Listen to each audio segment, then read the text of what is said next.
지난 시간에 하나님은 절대자이라 말씀드렸습니다. 하나님에게는 고유한 속성이 있는데 하나님은 모든 것을 알고 계십니다. 또한 모든 것을 하실 수 있습니다. 또한 하나님은 한 분이십니다. 하나님은 영원하십니다. 하나님은 변함이 없으십니다. 하나님은 언제나 어디 곳에나 계시다. 제가 이렇게 말씀드렸는데 이 6가지는 바로 하나님의 고유한 속성입니다. 이처럼 우리가 믿고 있는 하나님은 못하시는 것이 없는 전능하신 하나님이십니다. 마가복음 10장 27절 말씀에 보면 예수께서 그들을 보시며 이르시되 사람으로는 할 수 없을 때 하나님으로서는 그렇지 아니하니 하나님으로서는 다 하실 수 있느니라. 아멘. 또한 에레미야 23장 24절 말씀에 보면 나 여호와가 말하노라 사람이 내게 보이지 아니하려고 누가 자기를 은밀한 곳에 숨길 수 있겠느냐. 나 여호와가 말하노라 나는 천지에 충만하지 아니하냐. 아멘입니다. 하나님은 나의 과거와 현재 그리고 미래의 모든 것을 알고 계신 전지하신 하나님이십니다. 그 하나님의 눈을 피해서 도망갈 곳은 이 세상에 없습니다.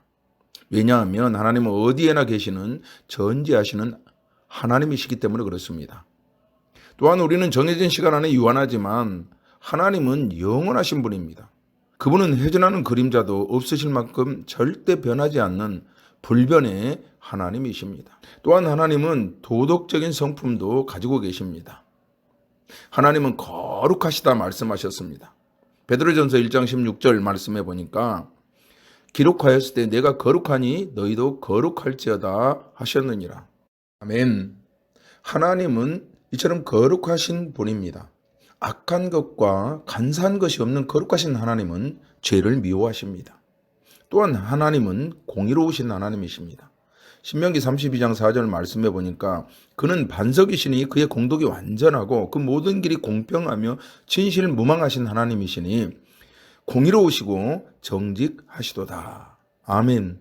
의로우신 하나님께서는 죄에 대한 대가를 반드시 물으십니다. 공의의 하나님은 우리가 바르게 살기를 원하시고 우리의 잘못을 뉘우치기를 원하십니다. 여러분, 잘못을 모르는 사람은 버림받은 사람입니다.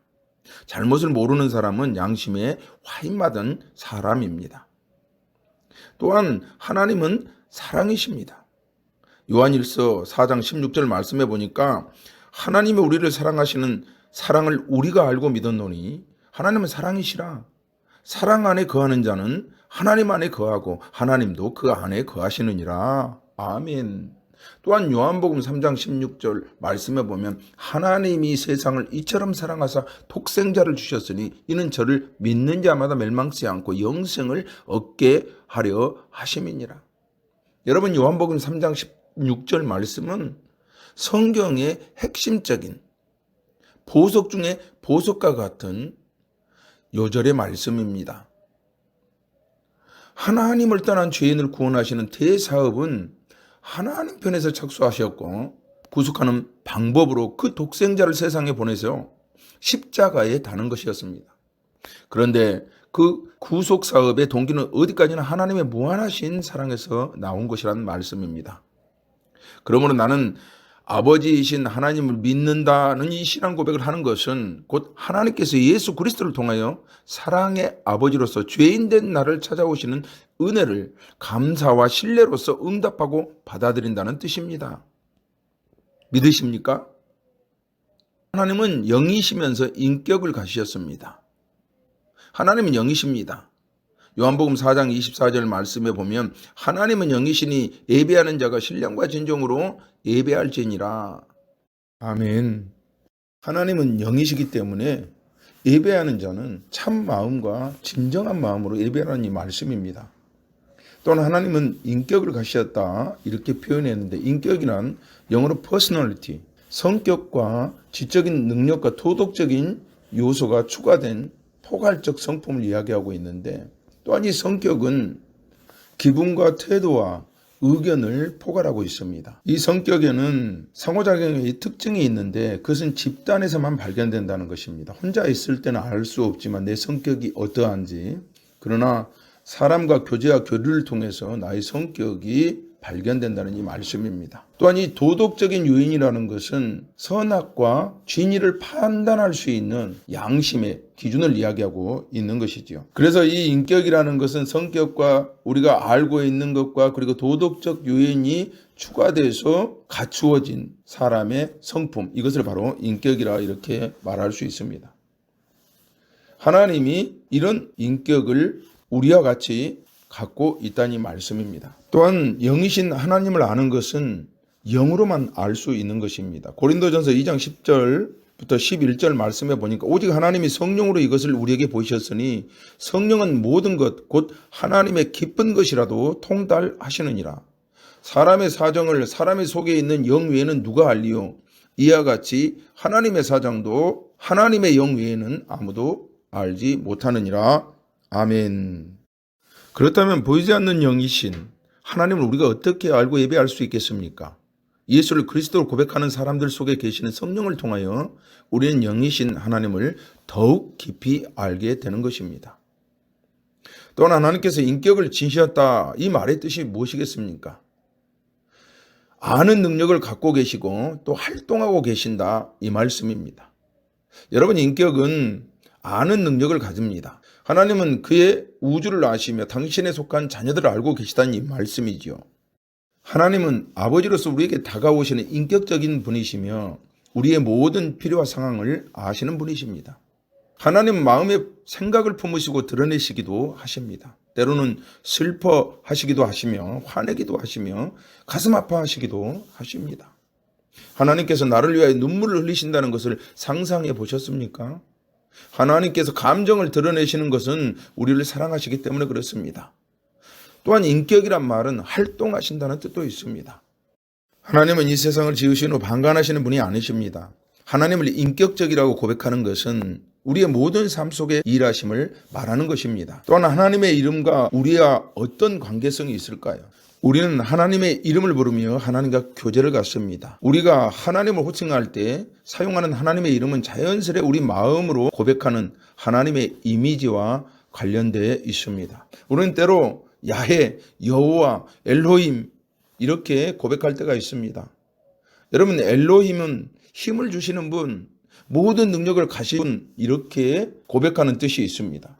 또한 아도나이라는 이 고백이 있는데 그 뜻은 모든 것의 주인 되신 하나님이라는 뜻이 있습니다.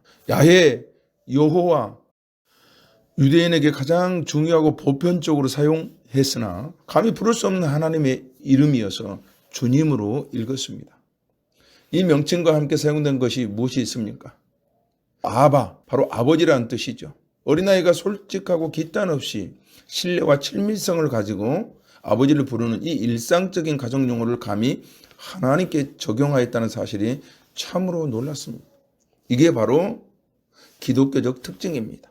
하나님을 두려움의 대상이 아니고 내 가정에 내 아버지처럼 친밀감을 가지고 신뢰성을 가지고 하나님을 믿는다는 이 말씀이지요. 말라기 2장 10절 말씀에 보면 우리는 한 아버지를 가지지 아니하였느냐, 아버지의 지으신 바가 아니냐, 어찌하여 우리 각 사람이 자기 형제에게 괴사를 행하여 우리 열조의 언약을 여느냐. 또한 로마서 8장 14절부터 15절 말씀에 보면 무릇 하나님의 영으로 인도함 받는 그들은 곧 하나님의 아들이라. 너희는 다시 무수하는 종의 영을 받지 아니하였고 양자의 영을 받았으므로 아바 아버지라 부르짖느니라. 할렐루야. 여러분, 우리는 하나님을 무서워할 필요가 없어요. 하나님이 두렵고 무서우면 우리 죄 때문에 그러는 것인데 우리는 하나님 앞에 그 죄를 고백하면 하나님은 그것을 기억지도 안 하신다 말씀하셨어요. 또한 갈라디아서 4장 6절 말씀에 보면 너희가 아들인 거로 하나님이 그 아들의 영을 우리 마음 가운데 보내사 아바 아버지라 부르게 하셨느니라. 여러분, 예수 그리스도를 우리에게 보내시고 그를 믿는 자마다 구원을 얻게 하신 것은 바로 예수 그리스도와 같이 우리를 생각하겠다, 예수 그리스도의 희생을 우리를 구원하겠다라는 이 하나님의 위대한 결정과 사랑이 있었기 때문에 우리를 자녀 삼아 주신 것이에요. 그래서 우리는 하나님을 아버지라 부를 수 있습니다. 우리를 위해 죽으신 그 예수를 우리의 구세주로 부를 수 있는 것이죠. 하나님을 내 아버지로, 우리를 위해 죽으신 예수를 그리스도로 마음으로 믿고 입으로 시인하면 하나님께서 다 구원받은 천국 백성으로 삼으시겠다고 약속하신 것이 바로 복음입니다.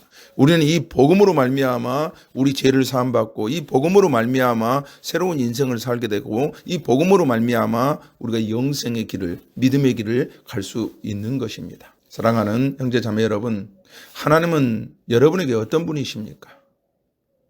살아계신 이로자로서, 회복자로서 여러분을 돕는 도움이신 반석과 같은 분으로 능력이고 나의 힘이고 나의 길이고 나의 빛이며 나의 생명이신 그분으로 고백하고 있습니까? 여러분, 하나님을 어떻게 부르고 계십니까? 아바 아버지라고 부르고 있습니까? 야훼라고 부르고 계십니까? 우리가 어떻게 부르시던 그분은 우리 아버지, 그분은 우리의 주님입니다. 그분은 우리의 힘이 되시는 분임을 믿으시길 바랍니다. 이제 좋으신 나의 하나님, 그 찬양을 부르시면서 한 주간 어떻게 좋으신 하나님을 체험하는가 서로 간증하며 사시는 한 주 되시길 주님 여러분을 간절히 축복합니다.